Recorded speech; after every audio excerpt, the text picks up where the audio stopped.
Portugal já escolheu. Um novo ciclo político começa agora. O que vem depois das eleições? Aceda à informação que não cabe numa manchete. Assine hoje, com até 55% de desconto, e habilite-se a ganhar um dos 10 cartões oferta FNAC que temos para oferecer. Tudo em observador.pt. 10 horas.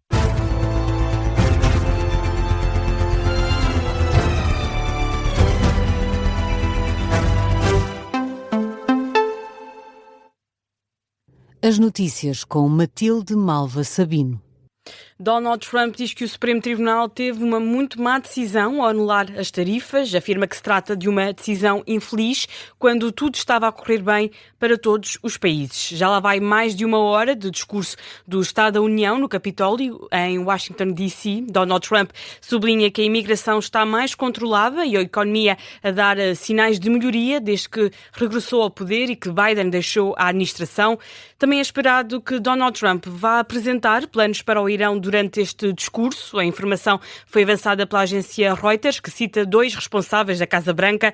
As 2 fontes não detalharam que planos são estes, mas admitem que pode incluir uma mudança de regime. A agência noticiosa classificou o discurso que está a decorrer esta noite como uma oportunidade para o presidente norte-americano justificar perante os eleitores o interesse em intervir no Irão.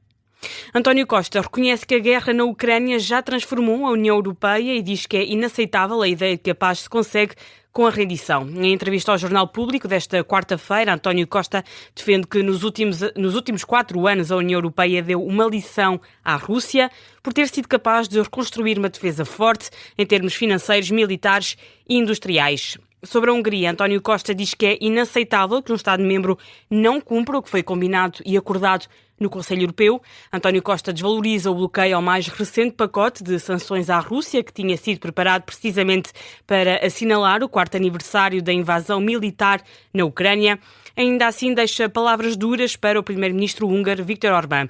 O líder europeu lembra a Hungria de que é sempre livre, como qualquer outro país, de deixar a União Europeia e que se vê o Bloco Europeu como o inimigo tem uma boa solução: sair. O presidente do Conselho Europeu defende também que a Europa deve continuar a apoiar os esforços de Donald Trump para encontrar uma solução para a paz. O ministro dos Negócios Estrangeiros português considera que a Ucrânia tem feito enormes esforços para se aproximar das posições russas nas negociações de paz. Paulo Rangel diz que Kiev não pode fazer mais. É uma leitura feita no 4º aniversário da guerra da Ucrânia. Na SIC Notícias, o ministro defende que se a Ucrânia fizer mais, vai acabar por ceder vitórias à Rússia. A Ucrânia tem feito enormes esforços para se aproximar de uma posição que seja aceitável pela Federação Russa. Não pode fazer mais. Julgo que tudo o que fizer a seguir será, na verdade, claudicar e ceder, dando uma vitória expressiva à Rússia e, portanto, não a detendo, neste caso, ao regime de Putin, não o detendo na sua vontade expansionista. Paulo Rangel critica ainda o veto da Hungria ao empréstimo de 90 mil milhões de euros à Ucrânia. O presidente ucraniano afirma que a Rússia não quebrou os ucranianos nem triunfou na guerra. Numa publicação na rede social X, Volodymyr Zelensky admite, no entanto, que a invasão testou severamente a determinação de Kiev e dos aliados. O líder ucraniano ressalva ainda que a guerra alimentou os receios dos europeus sobre a escalada das ambições de Moscovo. O major-general João Vieira Borges diz que a guerra na Ucrânia mostra sinais de se manter, apesar das conversas para um acordo de paz, e destaca também o papel de Vladimir Putin no conflito. No gabinete de guerra, o major-general João Vieira Borges fala numa clara evolução na forma como a guerra tem sido executada nos últimos 4 anos. Estes 4 anos transformaram completamente a guerra. Tornou-se numa guerra em que os drones e a guerra eletrónica têm um peso específico, em que a guerra energética passou a ser parte dos 2 opositores, de maneira diferente, no caso da Rússia para pressionar a população, para privar a população, enquanto que no caso da Ucrânia é para privar, o reabastecimento para a guerra. O major-general João Vieira Borges sublinha também que a entrada da Ucrânia na União Europeia seria decisiva para afetar a Rússia.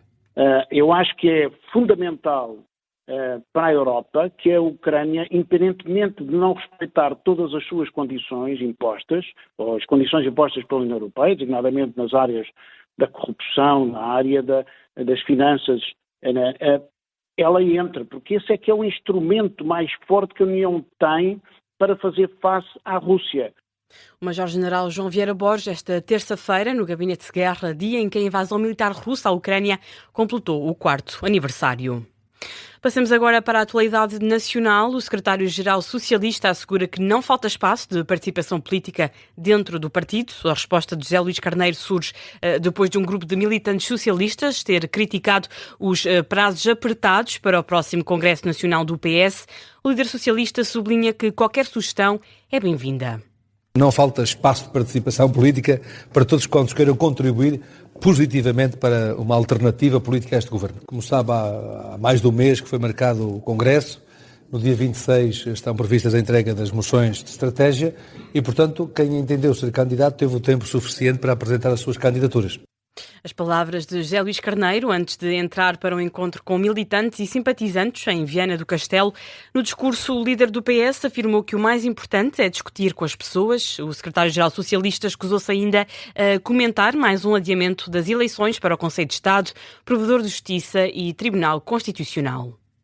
O Governo reúne-se esta quarta-feira com os partidos com assento parlamentar para apresentar e discutir as linhas gerais do PTRR. As reuniões vão realizar-se na residência oficial do Primeiro-Ministro, em São Bento. Arrancam às 10 da manhã e o primeiro partido a ser recebido por Luís Montenegro é o JPP, seguido do PAN, do Bloco de Esquerda, do PCP e do LIVRE. Da parte da tarde, a Iniciativa Liberal é o primeiro partido a ser recebido, seguindo-se o PS, o Chega e, por fim, os partidos que suportam o Governo, o PSD e o CDS. A versão final, assim como o valor total do programa Portugal Transformação, Recuperação e Resiliência, só vão ser aprovados no início de abril. Também para esta quarta-feira está marcada uma concentração de delegações de agricultores em Lisboa. O protesto está marcado para as 3 da tarde, junto à Assembleia da República.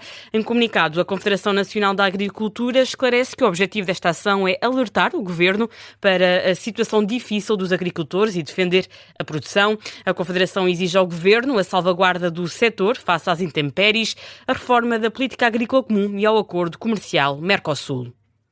O Ministro da Agricultura diz que só dá razão ao Presidente da Câmara de Coimbra num ponto. O dia político ficou marcado pela troca de argumentos entre os dois. A autarca Ana Brunhosa exaltou-se com o Ministro José Manuel Fernandes por falar à imprensa antes de ouvir os Presidentes de Câmara numa visita que fez ao Dique do Mondego. O Ministro explica que chegou pontualmente ao local para falar primeiro com os agricultores e visitar depois a obra na A1.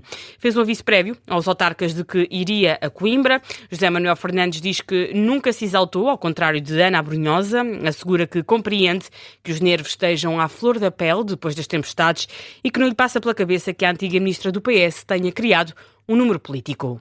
Se houve um momento de atenção, não foi da minha parte. O governante tem que aguentar todos os momentos de tensão. Eu não tive nenhum momento de tensão, bem pelo contrário. E depois, no final,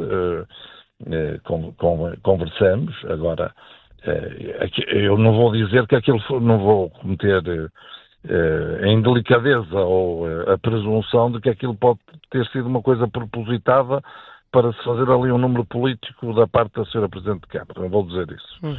Não vou dizer isso, nem passa isso pela cabeça. Agora, eu costumo sempre pôr no sítio do outro e acho que, face a todos os momentos vividos, há ali alguma tensão e alguma emoção que a própria Presidente da Câmara Municipal acabou por reconhecer. É a reação de José Manuel Fernandes à troca de argumentos com Ana Brunhosa. O Ministro da Agricultura foi entrevistado pela jornalista Mariana Lima Cunha. Pedro Passos Coelho critica a escolha de Luís Neves para Ministro da Administração Interna. Diz que abre um precedente grave que põe em causa a separação de poderes. Num discurso bastante crítico, numa conferência em Lessa da Palmeira, o antigo Primeiro-Ministro do PSD disparou na direção de Luís Montenegro. Eu pensei que, seguramente, a intenção que o Primeiro-Ministro teve ao convidar o ex-diretor da Polícia Judiciária para Ministro da Administração Interna se baseou na melhor das intenções. Não tenho dúvida disso. Mas o precedente é grave. Não se pode passar, penso eu, de diretor da Polícia Judiciária para Ministro da Administração Interna. Eu acho que não se pode. Declarações de Pedro Passos Coelho numa conferência da SEDES sobre reformas para o país. O antigo chefe de governo defende que há uma urgência na reforma laboral que precisa de pulso firme por parte do governo.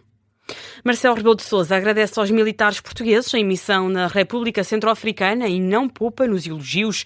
O Presidente da República diz que são os melhores porque permanecem no terreno enquanto outros acabam por partir. E diz que não é o único a dizê-lo.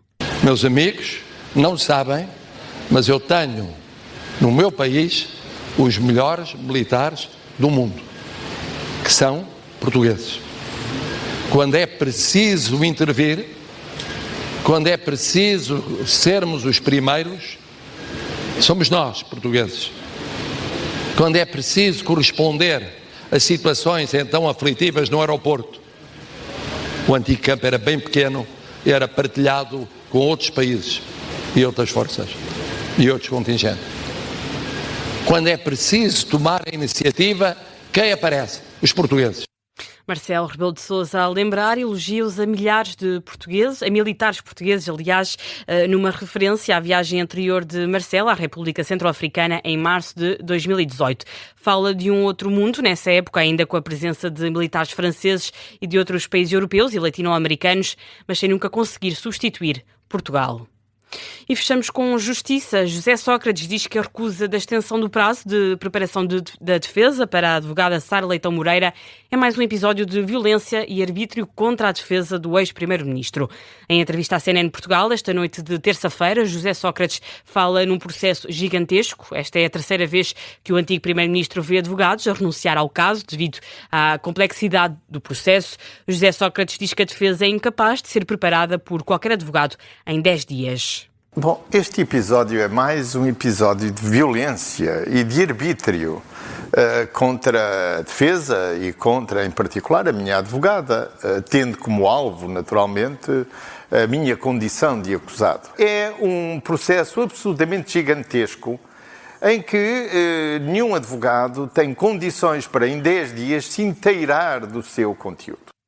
José Sócrates diz ainda que quer que o Tribunal conceda o princípio de igualdade e apela para que a defesa tenha o mesmo tempo que o Ministério Público teve para preparar a acusação. Foi a notícia de fecho deste jornal. A informação regressa às 3h30. Até já.